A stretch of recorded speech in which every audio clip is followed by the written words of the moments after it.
Good afternoon, everyone. This is South African Bar Association presentation.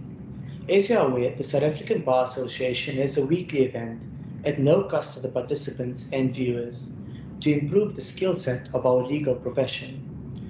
This initiative is aimed at making a fundamental contribution to developing the skill set of all and any persons who represents the South African public in our courts. It is my honor and privilege to introduce our eminent speaker today. Our speaker today is Advocate Ronelle Ferguson. Advocate Ferguson shall be addressing us on a topic titled Virtual Chambers, a Practical Alternative in an Evolving Technological Landscape. We have Advocate Mohammed Patel to conduct Advocate Ferguson's welcome and introduction.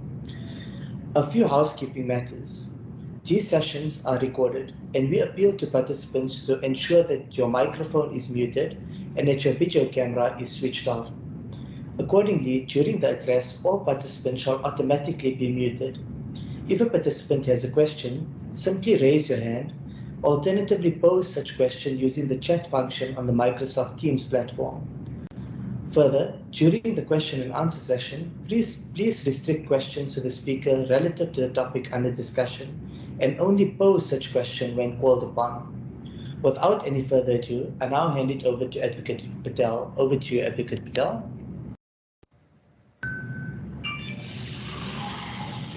Thank you, Ahmed. Thank you for that. Good afternoon, everyone. Thank you for taking the time out of your busy schedules and being here today. I know it's month end. Everyone is rather busy. Without further ado, I'd like to thank Advocate Ferguson on behalf of the South African Bar Association for fitting us into a very busy schedule. And I think we are all privileged today to have Advocate Ferguson with us. And by way of introduction, Advocate Ferguson started her career in law as an attorney in 1989 and went on to become the first female partner of Stegman's Attorneys, a then 100-year-old law firm. She joined the Pretoria Bar in 1999, where she also found a platform for her passion in training and social responsibility. She attended the advocacy training for trainers, having lectured candidate attorneys for almost 9 years before that, and went on to establish and develop a successful practice in litigation over the last 22 years. In those 22 years at the Pretoria Bar, she had actively participated in the fraternity and has also become a board member of the then Groenkloof Chambers at the Pretoria Bar.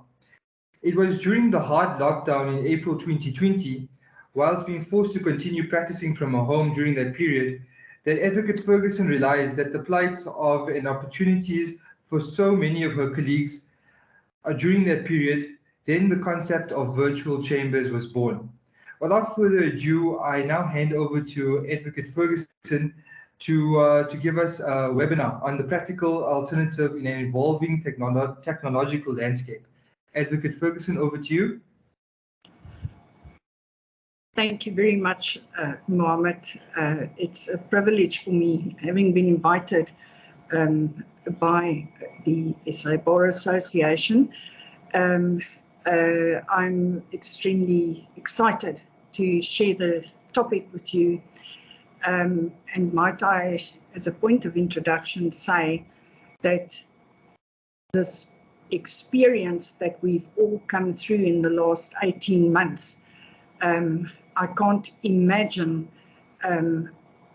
the colleagues out there and even our friends and our judiciary, how quickly we adapted to this new normal. How it came about was when we suddenly had to go into hard lockdown last year.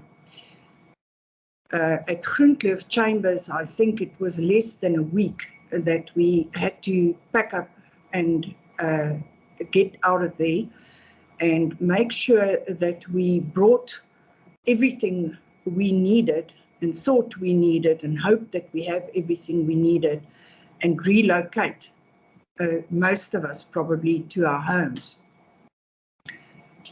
our trials proceeded, I think the new term started in April. And on the first day of the new term, I was forced into my first virtual trial on behalf of an attorney in Cape Town. It was my first exposure to conducting a trial virtually, and it was an overwhelming experience. It was intimidating, it was new, it was unfamiliar territory, and the second trial was a little bit easier. And I think, as with all of us, we've become a lot more accustomed to operating on a virtual platform. What became apparent during that time to me was the astounding impact from a growing point of view for our young colleagues and from a financial point of view. How on earth would a young advocate have the opportunities that we've had around the corridors of court, where our colleagues introduce us to their attorneys, where we're at chambers, where our senior colleagues pull us in on cases, where we assist our younger colleagues. What's going to happen to them? And one morning, a very early morning, whilst I was preparing for this virtual trial, incidentally, I consulted virtually as well, the concept of a virtual chambers came about. I still belonged to the Pretoria Bar. I was still at my chambers in Groenkloof, and in fact, I still go there today and have coffee with them and see how they're doing. Of course, they refer to me as, "Oh, Chips, here's the avatar." But I still have close contact with them. And the more the idea developed, the more I realized the opportunities and the practical alternative that was available in our profession. Our profession is characterized by its traditions, century-old traditions. Our profession is characterized by fraternity amongst us, whether in our groups, in our different bars, in our different advocates associations. Our fraternity, the advocates fraternity, is identified by its history, its ethics, its decorum, its drive to learn and to give learning, to share that intellectual capital. Our profession is identified by its honor and its very high ethical standards. A lot has changed in that field as far as governance is concerned, and the LPC was strange to a lot of us when it came in, and there's a lot of development. I see a lot of the bars working with the LPC, and again, that's typical the advocate's profession. And in that vein, looking out for opportunities, and now having those opportunities backed by an endless, evolving and growing technological landscape, has extended our reach as advocates, and I say fraternity, and thereby I include, of course, the sisterhood, but we've always called it the fraternity. It's extended our reach. It's extended our reach to learn, It's extended our reach to support our colleagues and look out for them. It's extended our reach to promote everything that advocacy is about. It's created an opportunity for us to take advocacy forward without losing anywhere or anything from where we come. Now, the virtual chambers concept or any other technological chambers, that concept had the benefit of being forced to develop. I thought last night, what do all chambers, all advocates chambers, all bar associations, and not just in South Africa, but probably globally, have in common? There's one thing they all have in common, and that is the colleagues around you. There are always colleagues that need help. Always. Somebody's in trouble because they're ill. Somebody's in trouble financially. Somebody's in trouble because and I say trouble, because they don't know the answer to a particular legal question. Those are the problems, or the problems that we experienced during the lockdown, and when the lockdown forced us into this technological landscape. I identified those problems. And Amit, if I may ask you for our second slide, or the first one, of course, was if you could share that first slide of the heading of our chat, if that's okay, Amit.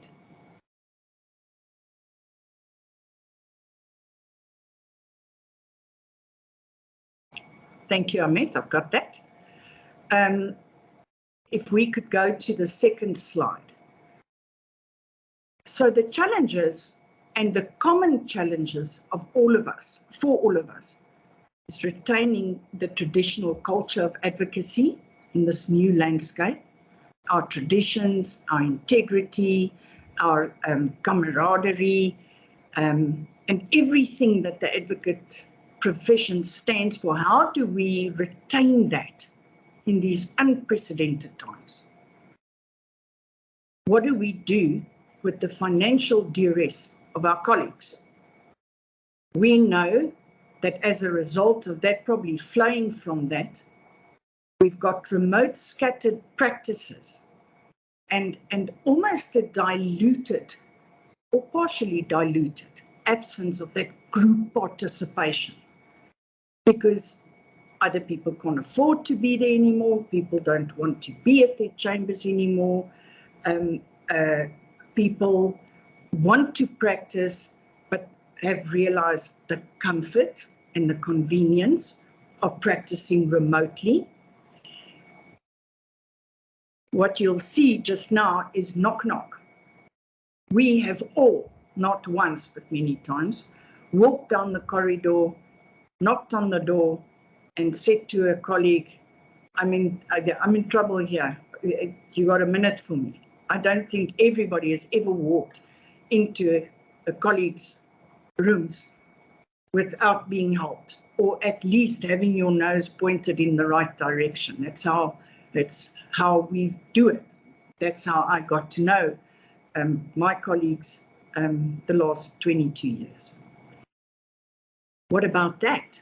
If so many people work remotely, there are lots of smaller groups of junior counsel that have taken up offices. There's 3 or 4 over here, and then there's maybe 2 over there. They've scattered. So what happens to that accessibility, to the wealth of knowledge that we grew up with? What about the common rooms? Morning coffee, where those pearls of wisdom You either catch them or sometimes you share some of them. What about that?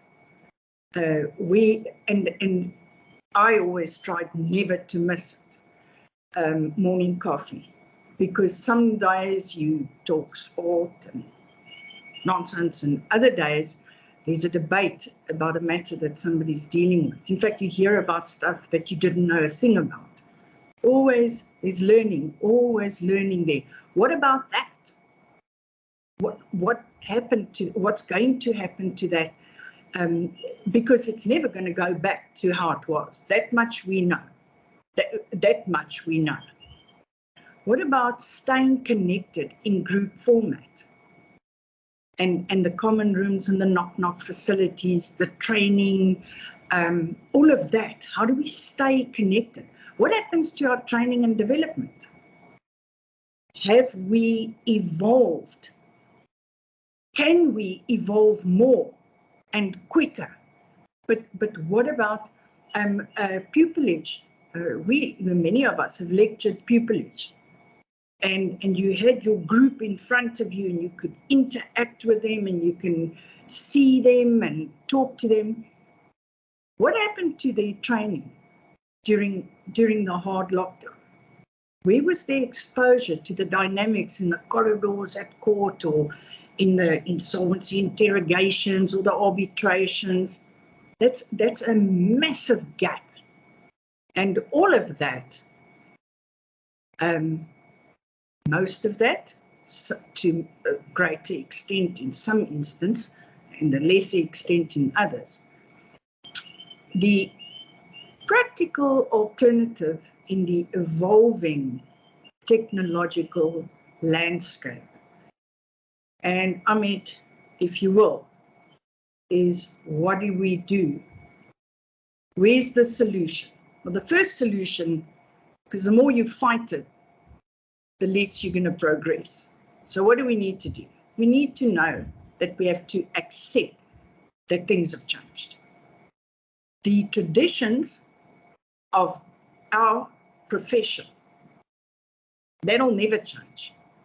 That's not going to change, and that's what we have to behold. But what has changed, and we have to accept that the way we practice has changed, where we practice has changed, and how we stay in contact, how we stay connected, that's changed. So the virtual chambers concept, and super important, LPC compliant, only referral practice. And I'm only referring to the advocates' chambers. Must be LPC compliant and only referral, a referral practice. It's an independent platform. We know it's innovative. We know it's forward thinking. There was a publication, one or two publications, calling it a global first. The research we did and the outreach abroad, where some, I personally connected with a QC in London.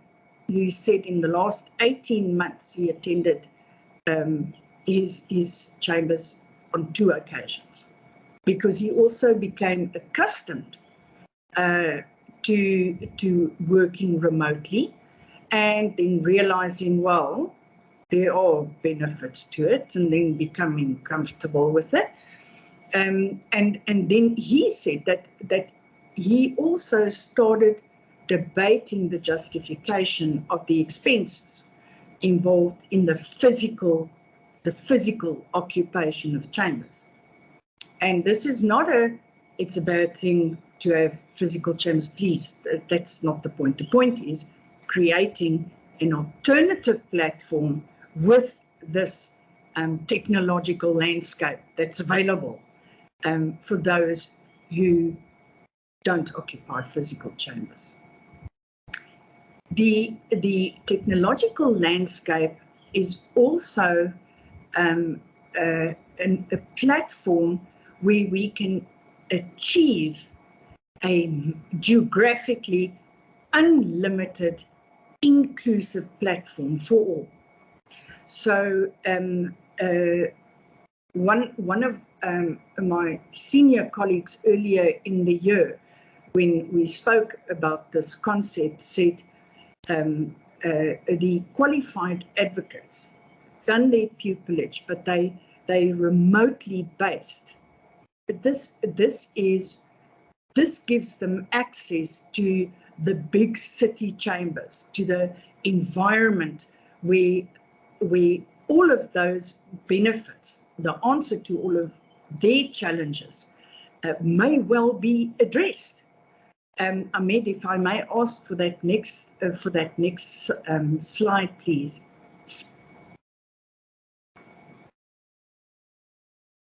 Thank you. So this evolving technological landscape has made it possible for us to afford chambers for those who find it financially tough to do so, and have the traditional chambers experience, all those things that I've mentioned earlier, to have that virtually makes it possible for us to learn from our colleagues and share our intellectual capital as we've always done it. We can engage with each other socially. So the virtual chambers has got 2 conference rooms, and so far, I think it's six common rooms. And you can join any one of the conference rooms with a click. You can see who's in which common room. One's called the gavel, the EBA, the atrium, the jury, and you can say to your colleagues, in our meetings, we often say, our meetings with the developers, we would say afterwards, okay, ladies, we'll see you, let's see each other in the gavel. We shared, Zoom kept us busy for 3 weeks to do the integration for us, to have those 2 conference rooms and the 6 common rooms. It's a click away. You can provide skills and development learning platforms on a much larger scale. I stand corrected, but I mean, you can take in 1,000 people on a lecture, actually more. You can have webinars, but with the colleagues, you can create that feeling of camaraderie that we grew to be accustomed to in our advocates' chambers. You've got access to your colleagues and your attorneys on a geographically unlimited platform. Virtual chambers is not a bar. It's not an advocates association. We welcome all advocates that are LPC compliant and that work on a referral practice, irrespective to which bar association they belong. It's an add-on to every bar and every association. It's an opportunity, I would imagine, for upliftment. We've decided that the 0 to 1 year juniors, can join. They can have free access for their first year. So from the joining 0 to 1 years after the qualifying the bar exam, and once they join virtual chambers in that period, we're finalizing the nitty-gritty. But the 0 to 1s, which are the babies that we've always looked after and which I've had a particular passion for, get them back in there. Those are the young ones that are going to take the most strain in this time. And the 0 to 1 years, in fact, on the platform, the 0 to 5s have their own list of membership. So any of our attorneys that want to brief the young ones and support the younger upcoming advocates who haven't had the benefit of our decades of practicing. There's a special place for them, and we have an opportunity now to, on a global platform, if it was necessary, but at least regionally and nationally, get those guys as close as we can to the real advocates experience, except it's globally.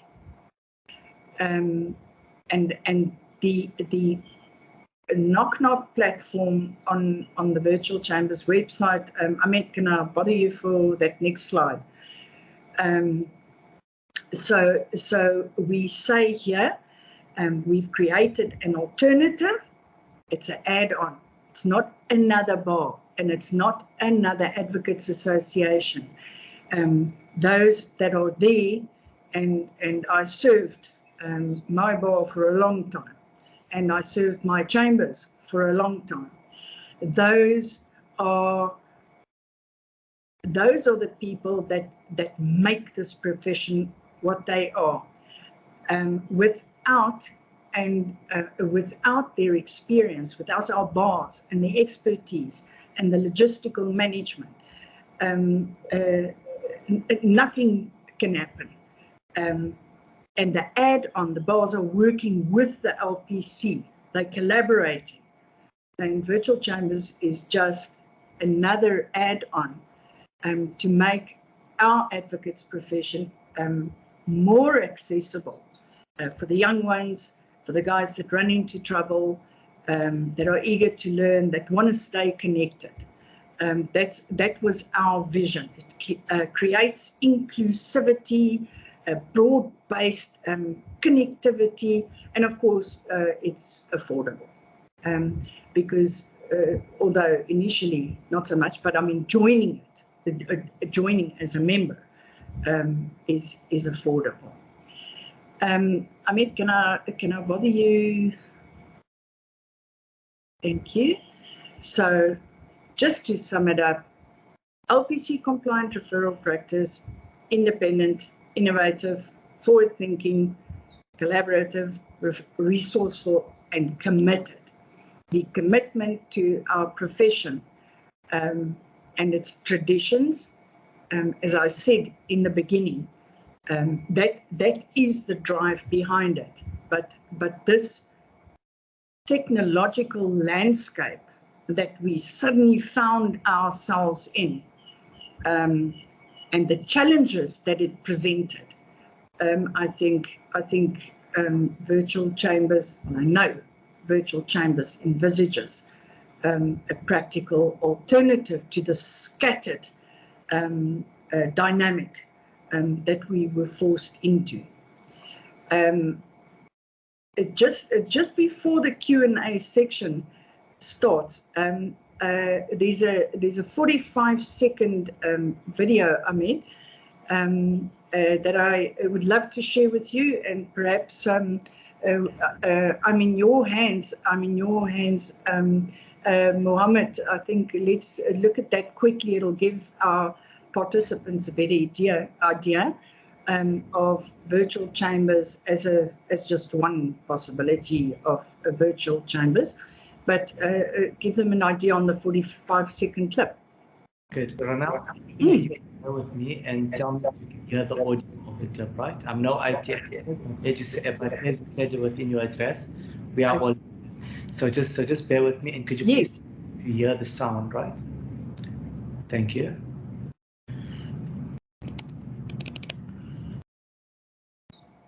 Be part of tomorrow. Yep, I can hear you. Thank you.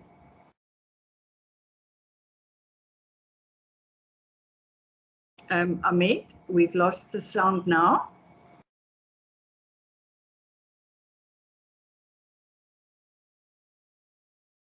Sorry. Did you lose the sound? Did you lose the sound? Yeah. I heard it initially. Okay, let me just try that again. Sorry, we both up the volume.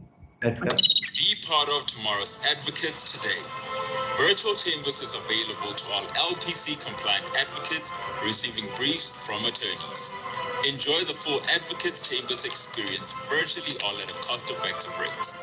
Find our collaborative skill set and invaluable intellectual capital all at your fingertips, while keeping the traditional collaboration and professional social interaction alive in our common rooms.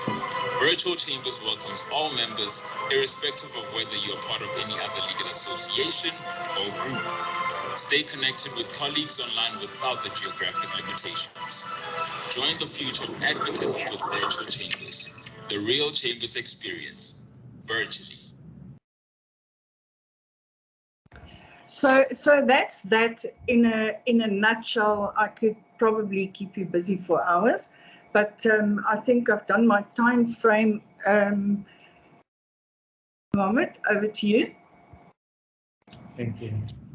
Thank you for that informative address, Advocate Ferguson.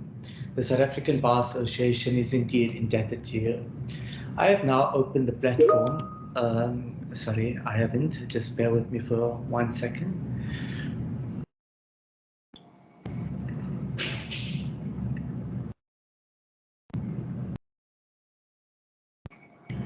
Okay. By way of continuation, I have now opened the platform for a brief question and answer session.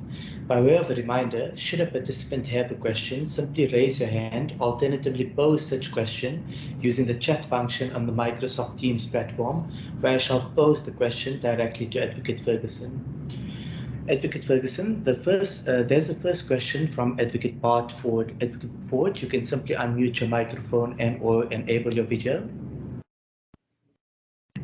Good afternoon, Ronelle. Thank you for a very informative and insightful presentation. Hello, Bart. Yes. So I think the first question I've got two questions. First question is, it would appear that the whole notion of pursuing the concept of virtual chambers had been predicated by the whole COVID-19 pandemic, which forced all of us really to work remotely and to optimize the whole virtual experience. Now that there's this drive for vaccination and our COVID numbers are in fact coming down, is there not a risk that in future the whole concept of virtual chambers might be at risk as people then start returning to work and finding ourselves back into the old ways in which things were done? That's the first question. The second question is, does the whole virtual chambers concept not deny one that opportunity to have that, as you've said, that knock on the door experience and have a chat, whether the morning tea or morning coffee that you have compensate for that sufficiently to the point where that human touch that we all have experienced and obviously rely upon at times, would that be sufficiently compensated by the common room that you've described? So those are the two questions I have. Okay. Do I hold over on the questions, or can I answer them as we go along? Ronelle, I think let's answer them individually. Thank you. So, Bart, of course, things are going to normalize to some extent. And that's why I said it will never go back to where it was. I'm sure that I know for a fact that you can never, well, not where we are, replace the human interaction, ever. On this platform, or on the Virtual Chambers platform, it's a platform that provides connection not only for the colleagues who are out of the office, but also for colleagues that can't afford the office. Because the ripple effect and the financial implication for our colleagues after what they've gone through and after what they've experienced, virtual chambers or any similar virtual platform will develop its own culture. You can never take away the humanitarian or the human interaction, that handshake or the members' lunches together. Of course, there's going to be some form of normalization. But remember, virtual chambers is not a physical building with a long-term lease.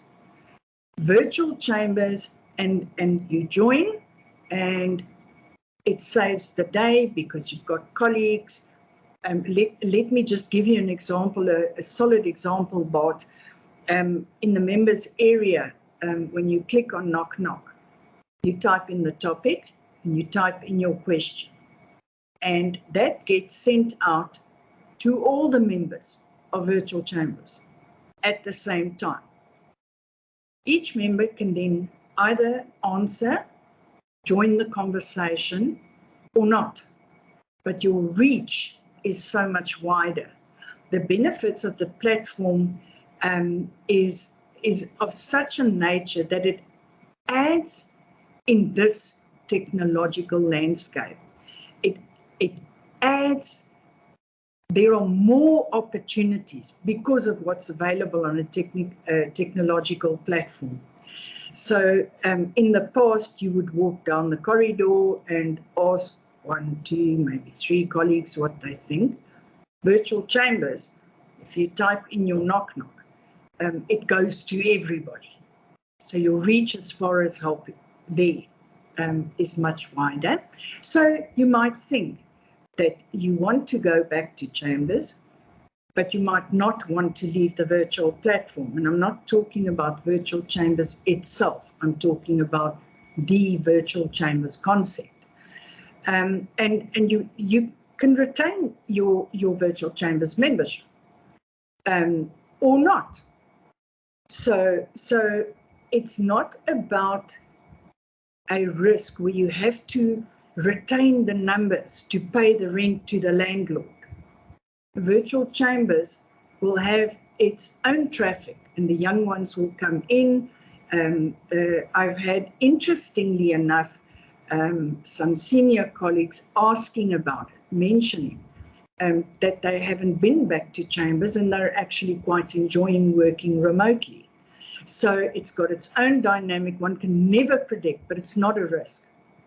It's an opportunity, and it's an alternative. It's a practical alternative for advocates to remain engaged after this. Some may use it as a springboard. Others may use it as a permanent solution. It'll sort itself out as things develop, but it'll never replace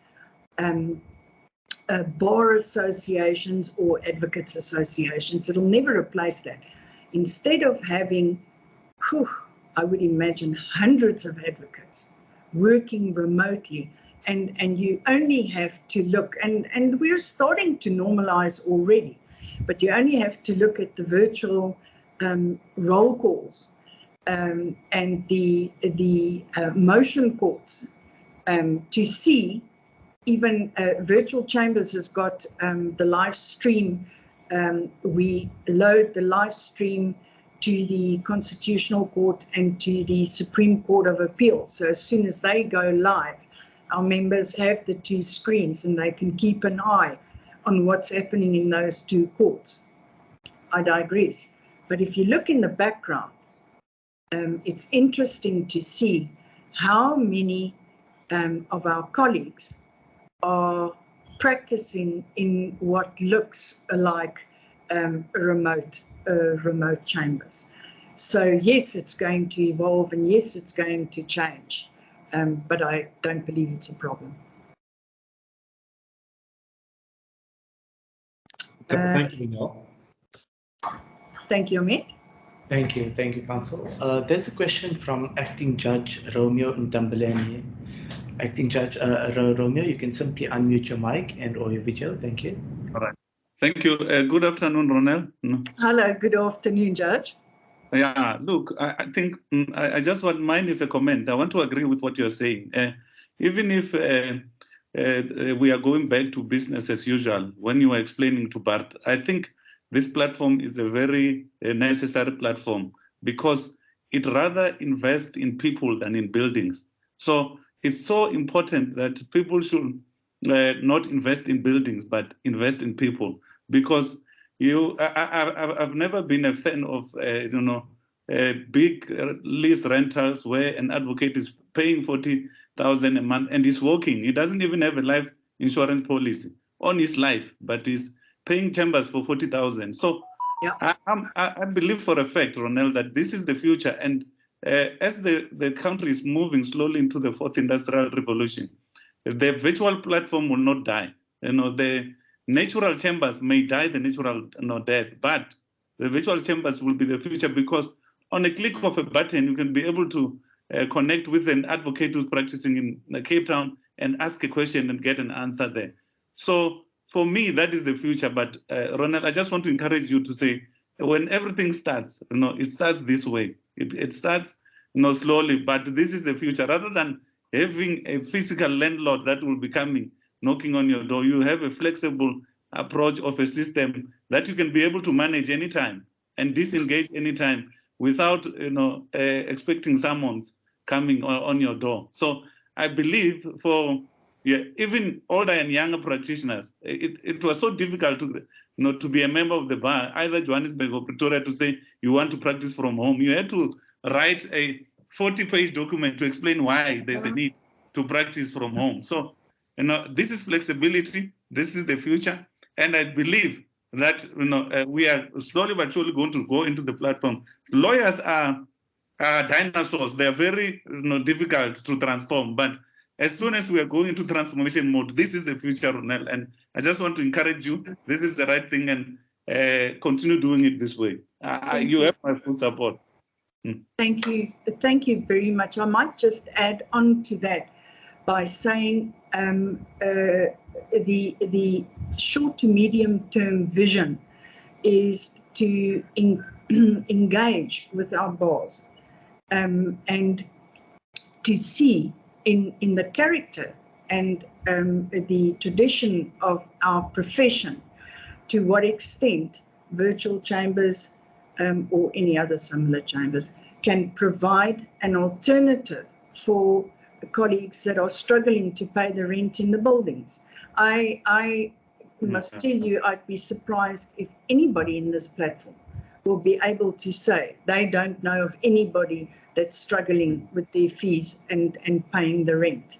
I'll tell you now that it will be a lie, Ronelle. It will be a lie to say that, right straight in their face. They will just be telling a lie, because we know the struggles of keeping physical chambers. Yeah. No, and a big part of this, if you read our story on the Virtual Chambers platform, you'll see how much of that has got to do by my realization of our colleagues are going to need help. I've got 32 years in the game behind me, but the little ones and some older colleagues, we're going to have to come with a plan for them, and hey, this is our plan. Thank you. I appreciate that. Many chambers are already empty, and as we speak now, Ronelle, because of that problem that we are talking about. So let's see if we can get everybody back under one roof. Thank you so much. Thank you, Judge. Thank you. All the best. Thank you, Judge. Advocate Ferguson, I have two questions. From your address, it is imperative that change is inevitable, but it's never easy, and it's not always expected. Now, Advocate Ferguson, you spend a lot of time discussing the benefits and advantages of virtual chambers, but there are also drawbacks. I'm going to focus your attention to two drawbacks rather. The first being decreased productivity. And I would say that I would submit that in a virtual chamber environment, one can easily be distracted by outside stimuli. My second question is so pertaining to my first question, what is your comment pertaining to the decreased productivity drawback, which I just mentioned, and the drawbacks in general? My second question, a question of which I had posed to DJP Mlambo, and that is pertaining to our country's data providers. I must state that our country has indeed evolved tremendously pertaining to the stability of data connections. However, we still have a long way to go in that regard, and there is a lot of issues pertaining to the stability of internet connections. What is your comment in that regard, and how will that prejudice the virtual chambers? Thank you, Amit. I can tell you that I had all intentions after the lockdown after the first lifting of the first hard lockdown, to go to, of course, back to Groenkloof Chambers. And the more the development between me and my co-founders came about, and that was happening, but my practice was running, and I realized, and I'm going to confess, and I know that there are a few members from Groenkloof Chambers, and don't be cross with me when I come for coffee again, but I realized how much time I wasted sitting around and talking nonsense. and now, and often when I speak with my colleagues or other professionals, those who have also started working remotely, you have to discipline yourself, otherwise you'll work yourself to death. So as far as productivity is concerned, the remote practitioners must discipline themselves.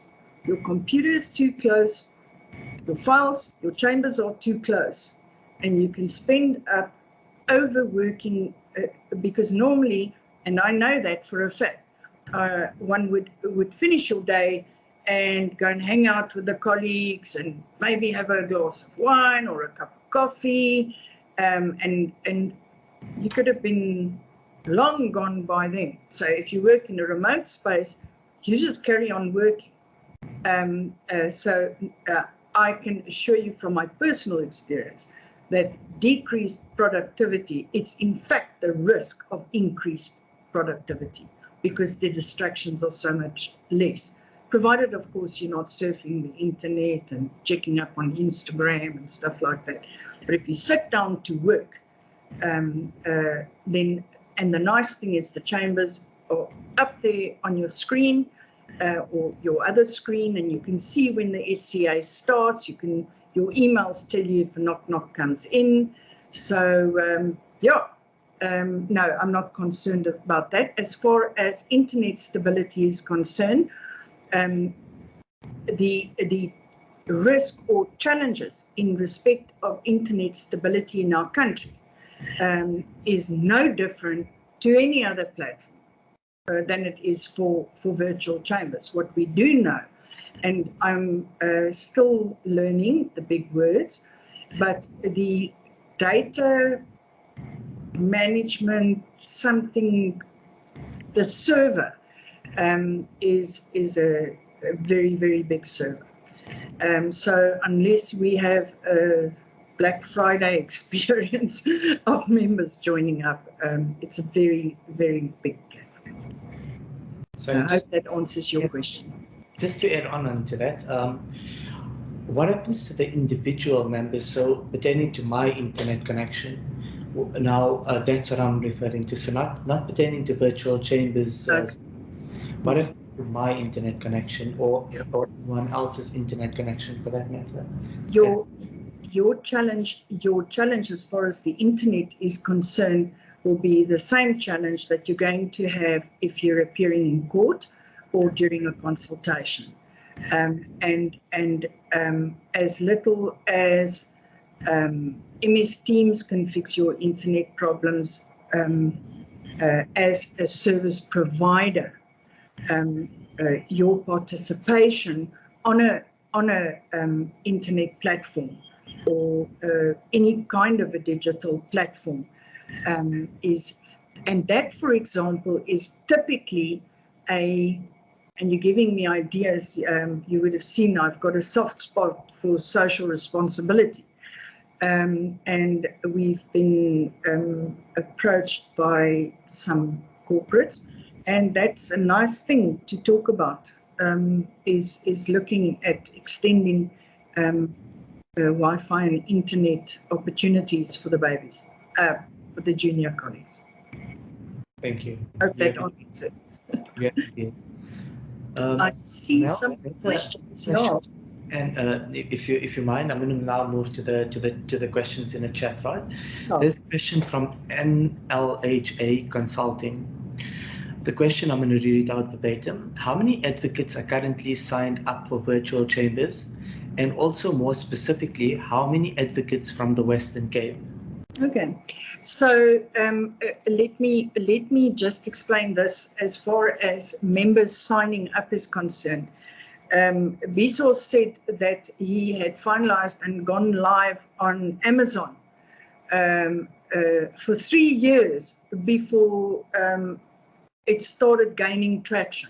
And as you know, advocates, we move in packs, and that was part of the brief to the developers. Advocates move in packs. It's like the Masai Mara. They sit and wait. And they sit and wait to see who goes first, and if somebody goes first. And they talk about it. And at the moment, the numbers are minimal. But if you look at the Virtual Chambers LinkedIn platform and the Facebook and the Instagram, you will see the interest, especially, and I knew that, out of the Western Cape, and on my personal LinkedIn profile. The guys in the Western Cape are also sitting on the rocks and checking this out. So yeah, give them time. Give them time. There's no rush. There's no rush. Thank you. I hope that answers the question. There's a question from Quentin. I'm going to read it out verbatim again. Do you record virtual meetings and or consultations, and how do you deal with them to meet PAJA, POPI, and EU and UK CDPR stimulations? Yes. So, Quentin, to answer your question, we don't host consultations or meetings on the Virtual Chambers platform when it involves clients. And no, we don't do recordings on the platform. So our conference facilities, if there is a recording, of course, if somebody books any of the conference rooms or they request, you can also request your own common room, then that is the booking, and the recording, of course, must be managed on that basis. But the day-to-day activities on the platform is not recorded. Thank you. I deem that indeed answered Quentin's question. There's a question from Albert. Again, I'm going to read it verbatim. I'm an attorney. How do I get involved with virtual chambers? Question 1. Question 2. What would you ideally want from me? All right, Albert. At this stage, it's an advocates chambers only for LPC compliant advocates that work on a referral practice. I have had, and we on our social media platform have had inquiries, and it's on the table, but it's at the bottom of the pile at the moment.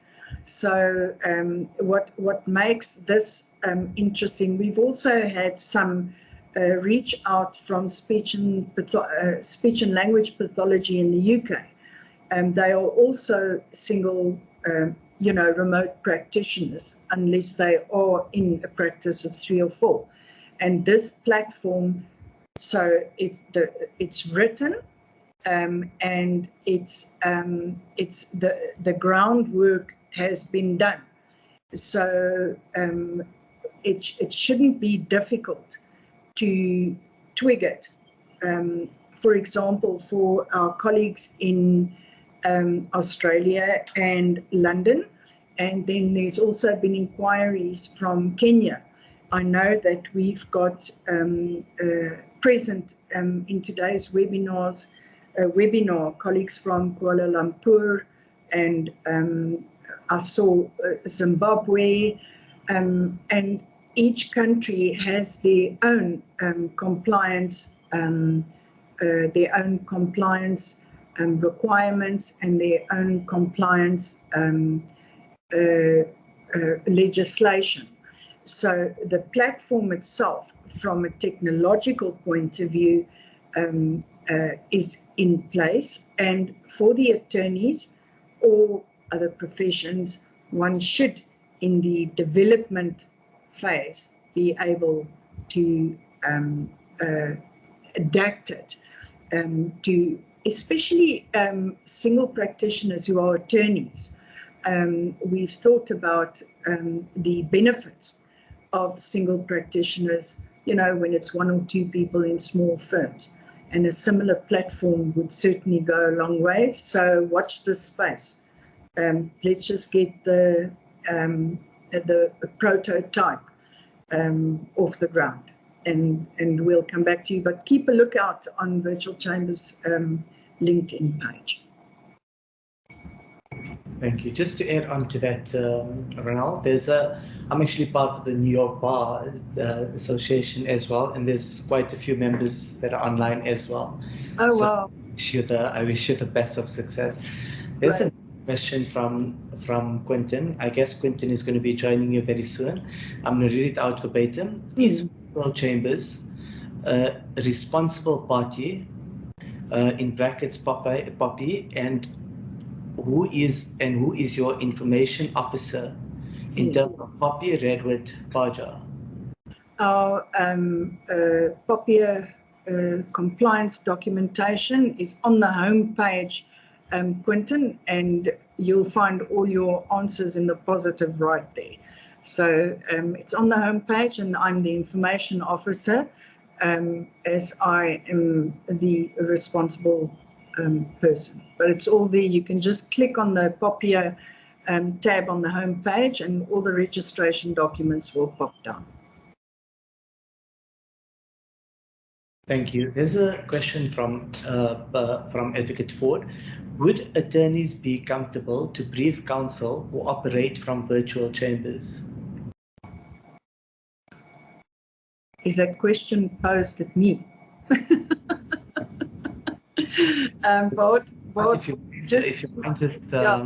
It's a resounding yes if you ask me. I have had the I'm humbled to work.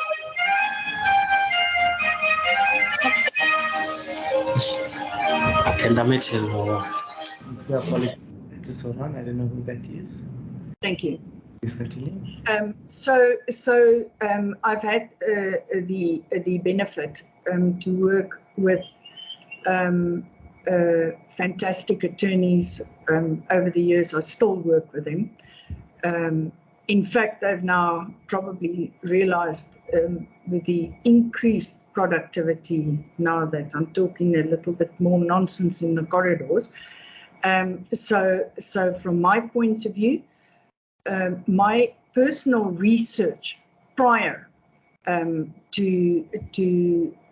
leaving Groenkloof Chambers, I spoke to my attorneys. My relationship comes with them over years, and we agreed that in the past, let's go 2 or 3 years back, maybe 4 years back, it was an absolute no-no.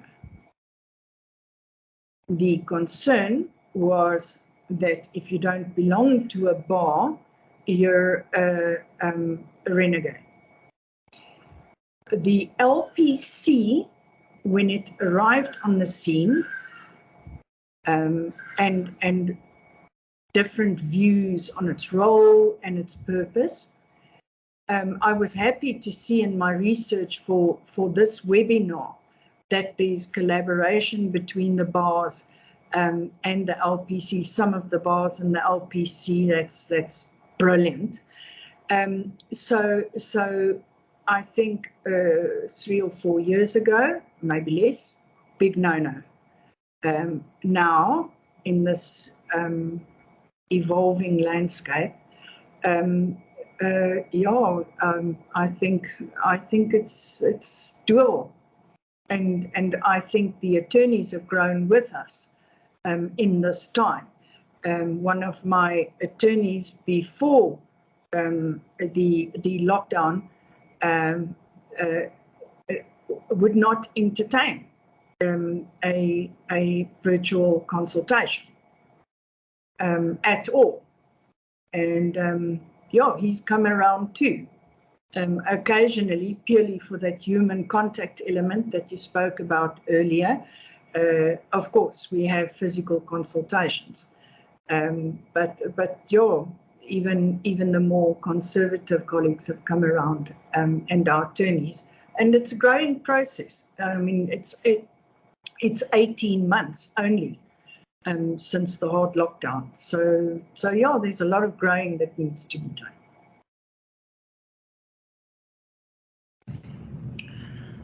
Thank you, Council. There's a question from Likau. I hope I'm pronouncing your name right. Likau, you will forgive me if I'm not.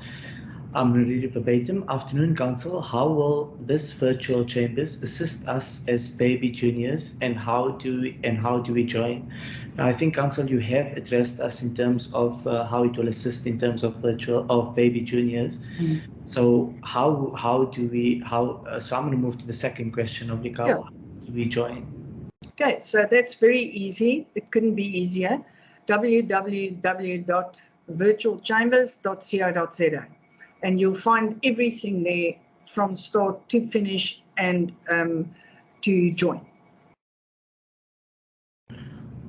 Thank you, Council. I know I'm going over. Can I just restrict it to the last two questions, if it's fine? Yes. Thank you. There's a question from Pascal, and I think Pascal hit the question on, so good luck with this. Mm. Have you considered any incentives to get advocates to join, and how much is the membership fees? So the incentives to join, we, as I mentioned earlier, the one incentive that we're launching now is to allow free access to our 0 to 1 year juniors from passing the bar exam and becoming a full-fledged advocate. So the baby juniors, the idea is to get a year for free. We've reached out to some of the younger colleagues to participate. And it assists us, because to gain traction, we need to see what happens with the feet on the platform and how Virtual Chambers develops its own character. Each Chambers has their own character, and each of them have nicknames. So we'll see where that goes. You'll see on the website itself, it'll give you all the details of sign-up, and the costing, the terms and conditions, all the compliance issues. So everything's there on the website. The membership fee is 3,500 Rand a month. And we'll adapt that, of course, as we see things develop over time. Thank you. The final question is from Ronelle. I'm going to read it verbatim. Would you be able to give us a demonstration of how this virtual chambers work? It is great to hear you talk about it, but it would perhaps be easier to see what you would be paying for if you can show us the platform. Okay. So to answer your question, Ronelle, and it's all there. If you go to the website, www.virtualchambers.co.za. Go to the website. Sorry, Council, I'm just going to interrupt you for the ease. Just give me 1 second, and this would make things a bit easier for us. Okay, you may continue. Okay. You see my screen? Ahmed, would you allow me to share? And I'll tell you why, because I've got access to the members area. Perfect. I can go into the members area if you allow me to share. Thank you. Okay, Ronelle, I'll make it quick. Just take a quick look here. Can you see my screen, Ronelle? We can. Okay. So this is the home page, right? It gives you the benefits on the home page, upcoming lectures. You get your industry news from the LPC updated daily. There's some general news. This is all on the home page, okay? And at the bottom, it's actually quite important. Nobody ever looks at that. But look at our story. There's the privacy, cookie, terms and condition, PAPIA, the contact us, and the role each of the founding members play. Then our members section, you can see either seniority, 0 to 5 juniors, or alphabetically. I hope my dear colleague Rob Foden forgives me, but I'm going to use him as an example. If you click on Rob, you get all his bios, the areas that he practices in, and his geographic location. And if you click on his name, your email, well, that's open now on my other screen, you go straight to his email. Those are our members. Then your court links, and which division are you practicing from, Ronelle? In Johannesburg. Okay, now look at this, okay? So here are the court links. So if you go to Gauteng division, these are automatically updated as they get posted by the people in Joburg and Pretoria. It gets updated daily. And for example, if you go to the Constitutional Court, there you can see what's happening. It's updated, and this gets updated daily. So the court links is actually quite a nice one. Then the skills vault, there you can see all the skills, and you would, for example, click on, let's just say, I know Rob does, let's see. If you click on medical negligence, you can get anybody of the members there. And if you click on Rob, it takes you straight to his connection details. Okay, then if you go to why join, and this is where I wanted to go, Ronelle, it gives you much of what I've shared with you today. There you get the what you get, what you pay, what you need, how to become a member step by step. I mean, it couldn't possibly be any. And it takes you through the whole registration. Okay? So you'll find that there. And then if you scroll down, you'll get a lot more detail on the 2-minute. And you can see it's a 2-minute 45 video, which will give you a lot better idea of how the platform works and what the benefits are. Okay. And then the members area, my pride and joy. Our pride and joy, sorry. In the members area, there's your dashboard. There's the Constitutional Court and the Supreme Court of Appeal action.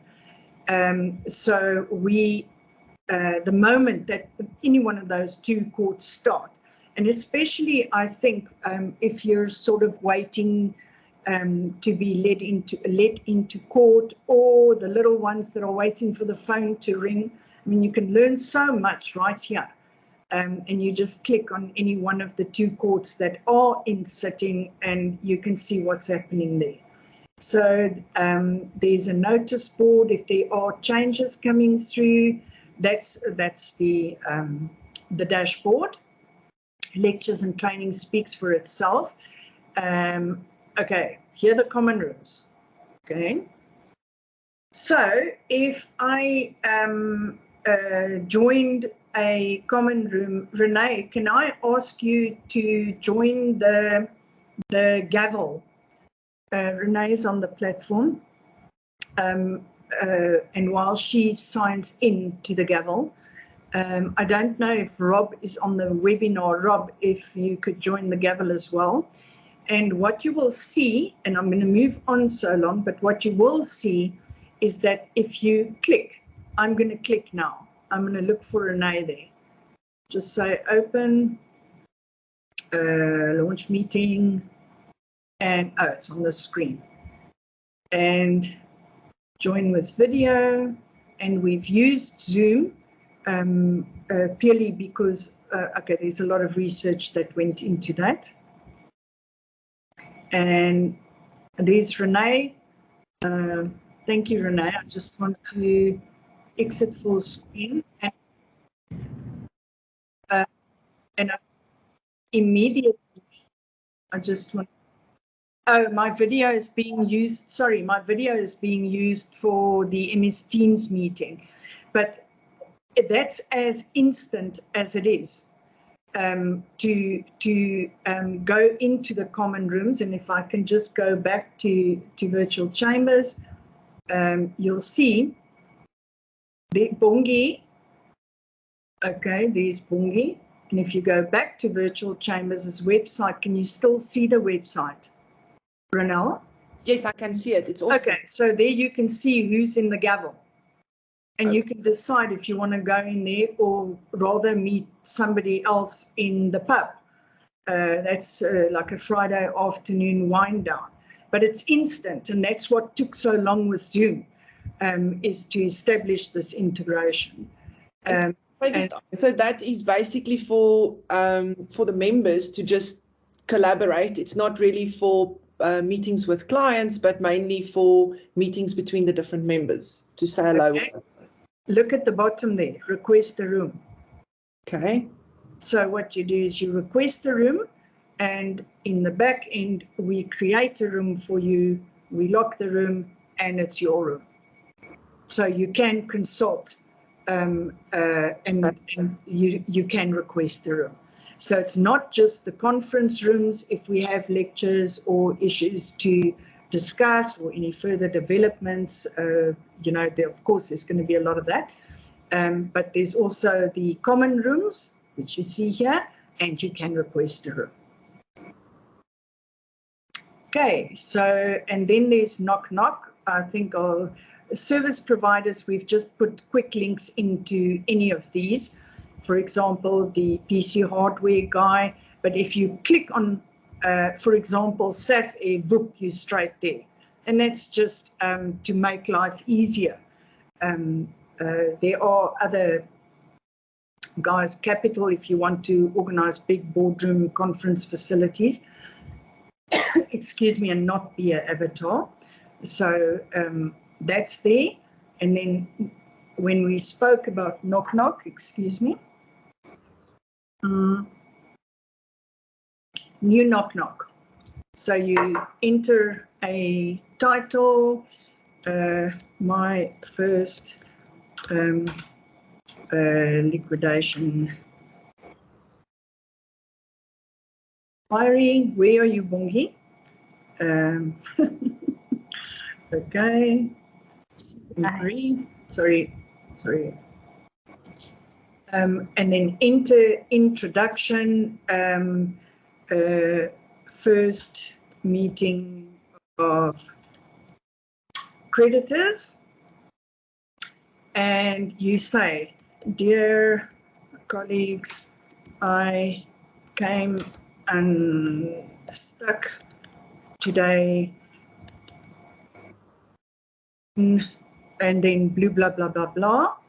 and send invitation, and there it says send all, or you can select particular colleagues to assist you. So in this case, I'm going to send it to Rob because I've got his number, and you send it, and then all the members, Knock Knock successfully created, and they tell you by who, what it is, and you can view the answers and you can follow that Knock Knock down the corridor. And on my side, if I go to my inbox and I press send and receive, sit tight, it's downloading. There's quite a bit happening here at the moment. Then the members, all of the members get an email from Virtual Chambers to say you've received a Knock Knock from one of your colleagues. And then you can reply to that Knock Knock on the platform and by email. You just click join the conversation and you're part of that conversation that's going on.